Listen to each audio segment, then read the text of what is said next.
नमस्ते, मैं शालू अग्रवाल आज आपको ज्योतिबा फूले पाठ का सारांश बताऊंगी। यह पाठ सुधा अरोड़ा द्वारा रचित है। इस पाठ में सुधा अरोड़ा जी ने ज्योतिबा फूले के बारे में बताया है। इस पाठ में ज्योतिबा और उनकी पत्नी सावित्री बाई द्वारा किए गए शिक्षा और सुधार संबंधी कार्यों का वर्णन किया गया है। उन्होंने समाज और धर्म में व्याप्त पारंपरिक और अनीतिपूर्ण रूढ़ियों का विरोध किया, महिलाओं की शिक्षा और अधिकारों के लिए लड़ाई लड़ी, जिसके कारण उन्हें परिवार और समाज के विरोध का सामना भी करना पड़ा। भारत के सामाजिक विकास और व्यवस्था में बदलाव लाने वाले 5 सुधारकों की सूची में महात्मा ज्योतिबा फूले का नाम नहीं है। इसका कारण यह है कि उन्होंने ब्राह्मण होते हुए भी ब्राह्मणवाद और पूंजीपति समाज का डटकर विरोध किया। वर्ण, जाति और वर्ग व्यवस्था में निहित शोषण प्रक्रिया को एक दूसरे का पूरक बताया। महात्मा ज्योतिबा फूले के विचार गुलामगिरी, शेतकर यांचा आसूड़, सार्वजनिक सत्य धर्म आदि पुस्तकों में मिलते हैं। उनकी सोच समय से आगे की थी। वे अपने समय से आगे की सोच रखते थे। आधुनिक शिक्षा के लिए वे कहते थे, यदि विशेष वर्गों को शिक्षा का अधिकार नहीं है, ऐसी शिक्षा का क्या लाभ है।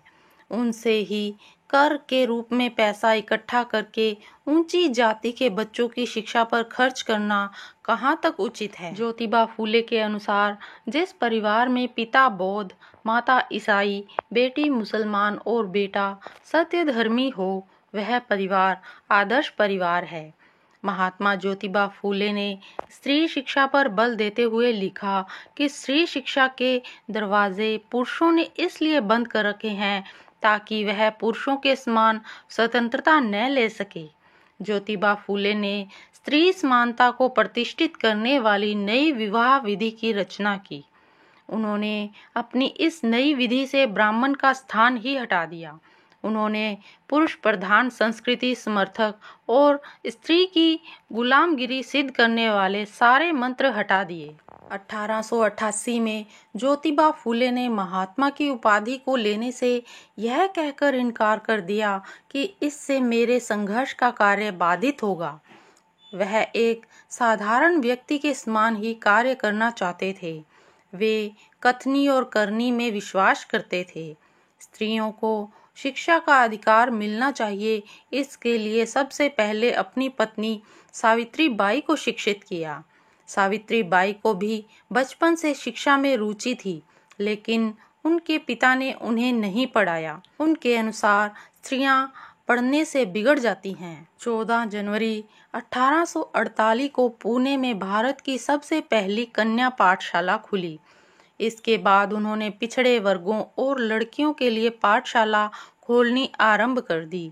इस काम में प्रतिष्ठित समाज ने दोनों पति पत्नी का कड़ा विरोध किया। उन्हें ब्राह्मण समाज से बाहर निकाल दिया गया। ज्योतिबा के पिता ने भी उसे पुरोहितों और रिश्तेदारों से डरकर अपने घर से निकाल दिया। सावित्री को तरह तरह से अपमानित किया जाता था, पर उन्होंने 1840 से 1890 तक 50 वर्षों तक एक प्रण होकर अपना मिशन पूरा किया। उन्होंने मिशनरी महिलाओं की तरह किसानों और अछूतों की झुग्गी झोपड़ी में जाकर काम किया। ज्योतिबा फूले ने अपने घर की पानी की टंकी सभी जातियों के लिए खोल दी। ज्योतिबा फूले और सावित्री देवी ने सभी काम डंके की चोट पर किए। पिछड़े वर्गों और स्त्रियों को पारंपरिक रूढ़ियों से बाहर निकाला। आज के आधुनिक समाज में पढ़े लिखे प्रतिष्ठित लोग कई साल तक साथ रहकर अलग हो जाते हैं। ज्योतिबा और सावित्री देवी का एक दूसरे के प्रति समर्पित जीवन भाव की भावना अन्य दंपतियों के लिए एक आदर्श है। तो ये था इस पाठ का सारांश। आशा है कि आपको पाठ समझ में आ गया होगा। अगर आपको ये वीडियो अच्छी लगी तो इसे लाइक कीजिएगा, शेयर कीजिएगा और मेरे चैनल को सब्सक्राइब करना ना भूलिएगा और पास में लगे बेल आइकन को भी दबा दें ताकि मेरे आने वाली सभी वीडियोस की नोटिफिकेशन आपको मिल जाए। धन्यवाद।